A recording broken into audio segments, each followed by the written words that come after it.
Havørredfiskeriet på det sidste har været rigtig, rigtig svært. Det skal ikke være nogen hemmelighed i hvert fald, at Søren og jeg, vi har kæmpet med at finde de her fisk. Januar måned har virkelig været en svær måned for os at knække. Men som I kan se bag ved mig, det er åben kyst igen. Vi skal altså se, om vi kan få den der store fisk. Jeg synes godt nok, vi har været tæt på mange gange efterhånden. Så det er den store overspringer, vi jagter i dag. Den her video, den vil sådan størst komme til at tage udgangspunkt i nogle tips, tricks, som jeg havde ønsket, jeg havde vidst, inden jeg begyndte på det her havørredfiskeri, fordi at, vi får mange beskeder i vores indbakke omkring, at nu har jeg været ude og fiske 5 forskellige spots. Jeg har fisket 20 gange nu efter de her havørreder, og har ikke mærket noget som helst. Altså det er bare en flidspræmie havørred, det kommer vi ikke udenom. Så det bliver spændende i dag. Vinden er super fin, vandstanden er ok. Det er faktisk rigtig fine forhold i dag. Jeg håber sådan, at det kan lykkes med en fisk. Altså for del, hvor har vi kæmpet, som sagt. Så jeg vil ellers bare begynde mit fiskeri hernede langs kystlinjen, og så ellers komme i gang med det allerførste tip, som jeg vil give med på vejen her.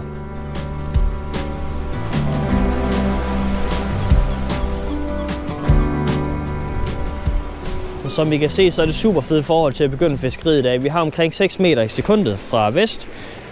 Og så har vi omkring de her 7 grader af luften, som er noget mildere, end det har været i en lang periode i januar. Jeg starter ud med sørling i 12 gram i de her pinke farver her.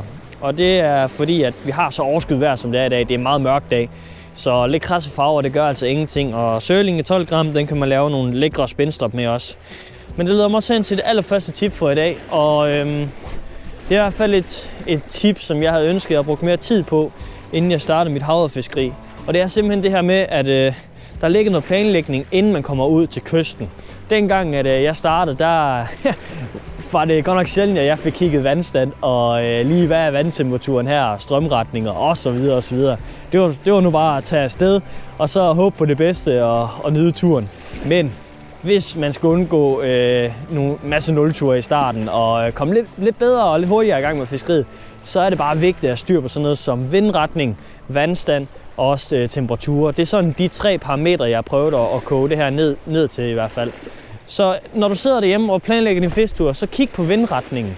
Hvor kommer den fra? Hvis den kommer i vest, jamen så prøv at finde en kyststrækning, hvor vinden den kommer på langs med kysten, eller du får den lige ind på. Fordi det gør bare, at der kommer lidt uro i vandet, som vi ser her foran mig også. Og det skader i hvert fald ikke inden for havørredfiskeriet. Vandstanden er også utrolig vigtig, synes jeg i hvert fald, når man fisker fjorde. Tit og ofte her i forårsmånederne, vintermånederne også efterår, der kan fjordene være rigtig giftige. Men man kan nogle gange blive lidt skuffet, når man kommer ind og ser, at der mangler en masse vand. Den tredje parameter, som jeg synes også, man skal styre på i hvert fald, det er sådan noget som temperatur og sol. Nu nærmer vi os snart foråret, og så lige snart solen den kommer frem, så vil de lavvandede vige og bugte badekarrene på den åbne kyst og sådan noget. Det vil begynde at live op igen. Så derfor er det også utrolig vigtigt at holde øje med temperaturen. Hvornår ser vi, at det bliver varmere, og har vi en dag med fuld solskin, jamen så vil det ikke være dumt at søge på noget lavt vand i hvert fald. Så det er jo ligesom de 3 parametre, jeg har ønsket at bruge lidt mere tid og kræfter på, inden jeg overhovedet tog afsted på havørredtur, dengang jeg startede mit havørredfiskeri.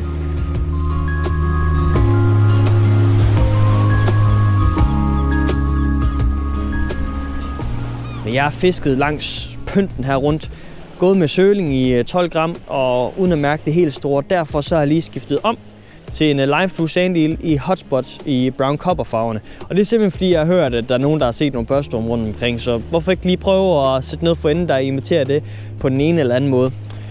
Men det andet tip, jeg vil give med, som jeg havde ønsket at have gjort mere af, da jeg startede mit havørredfiskeri, det er simpelthen bare at have mere fart på.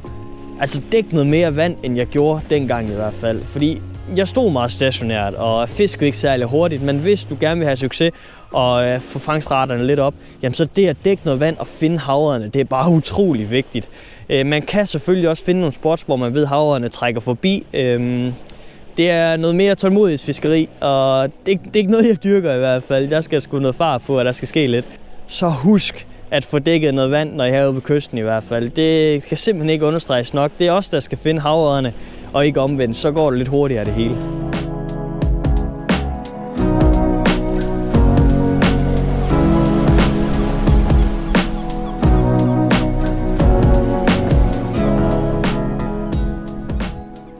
Jeg vil lige holde en lille status på fiskeriet indtil videre, og det er vinterfiskeri. Det er mange kilometer af benene, som vi snakkede om tidligere, og så er det bare at få afsøgt en masse vand. Jeg tror, jeg har fisket en strækning på omkring en lille kilometer. Og det har været en blanding mellem noget dybere vand tæt ved land i starten. Der var et lille rev, der gik ud. Nu har jeg brugt noget tid hen over et stort fladt område, eller stort område med ikke særlig dybt vand. Og hvor der er noget ferskvand, der render ud, men jeg har simpelthen ikke kunne finde dem, og jeg har ellers skiftet avn. Jeg har brugt 3 forskellige avn herinde. Så det var ikke lige pladsen, de vil være på nu her i hvert fald. Men, der mangler rigtig meget vand endnu. Og der kommer nogle rigtig fede rev længere om af også, som jeg glæder mig rigtig meget til at komme hen, fordi forholdene de spiller bare til de rev. Der er en fin vandstand til det. Det er lang tid, jeg har været herude, hvor forholdene faktisk har været så fine, som de er nu. Det er kun de der 6 meter i sekundet i dag, og vi har de der 6-7 grader. Så det er meget mere behageligt at være herude. Så det nyder vi. Vi nyder, at temperaturen er med os, og at vinden er med os. Og så krydser vi da bare fingre for, at der skal komme noget her senere. Jeg har alligevel en god fornemmelse i maven over, at der nok skal ske et eller andet. Det får vi i hvert fald at se lige om lidt.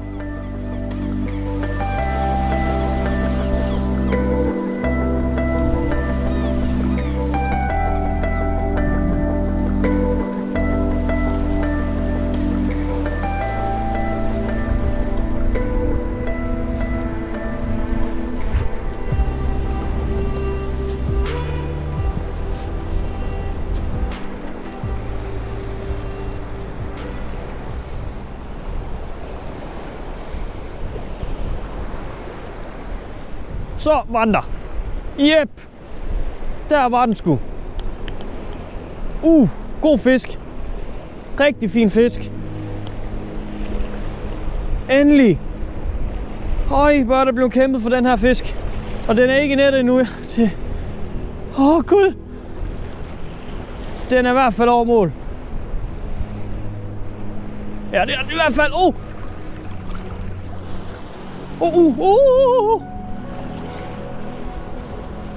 Den kommer her. Det er en... shit.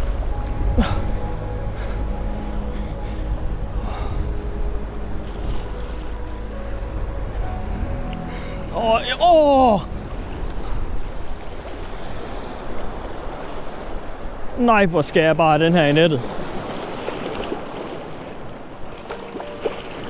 Ja, tak. Der var den sgu. Hvor er det en flot fisk. Nej! Yes!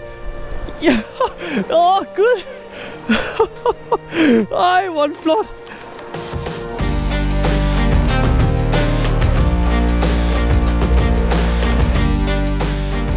Yes, mand! Nej! Hvor er der kæmpet for en fisk. Hold nu an, det der. Hvad er den? Mellem 50 og 55, bare knaldblank og tyk og fed. Og de her bølger og... jeg er svært ved at beskrive, hvor glad jeg er for den her fisk. Den her fisk, den er nok omkring 52, vil jeg skyde den til. Jeg har sgu da egentlig målebånd med. Og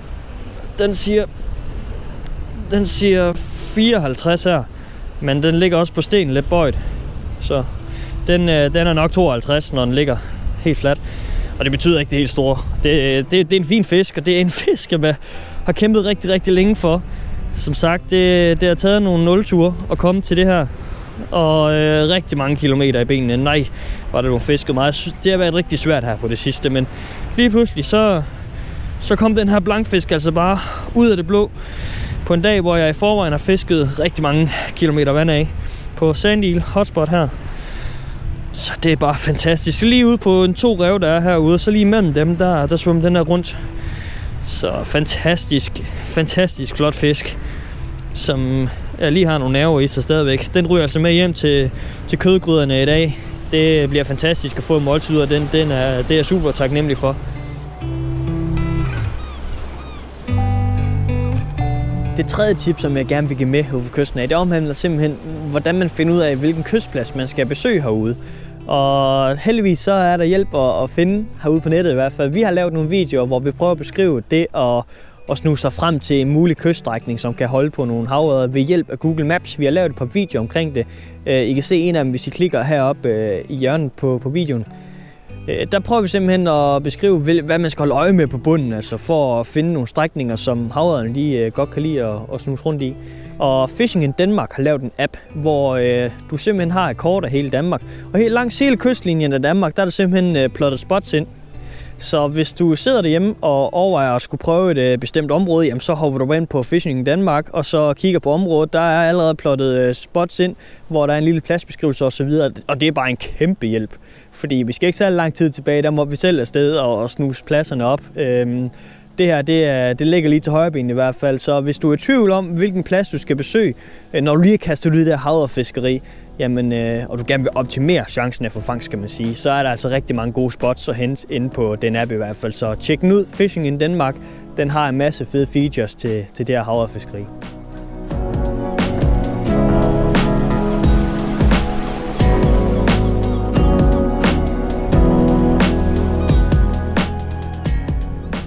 Lyset, det begynder at forsvinde lige så stille, og derfor så er jeg nødt til at runde turen af. Men det har jo været godkendt. Altså 52 cm. Der hænger dernede. Altså så, det kan man kun blive glad over her i januar måned, hvor det er koldt, og det har været svært. Altså, det er godt nok lang tid siden, vi oplevede en periode, som har været så svært som de sidste par uger. Men det har lykkes i dag, og jeg håber virkelig, at der er nogle af jer, som lige er startet med det her havrefiskeri, som kunne tage nogle af de tips til jer. Så jeg vil bare sige tusind tak, fordi I så med. Mega fedt, at vi fik noget fisk i kassen. Vi fik noget action, sådan, så det ikke skulle være endnu en nultur. Så husk, at alt det, jeg har brugt, det grej og så videre, det kan selvfølgelig findes nede i beskrivelsen, så I kan støtte os til at lave endnu flere fiskefilm herude for vandet af. Og så ønsker jeg alle sammen bare knæk og bræk.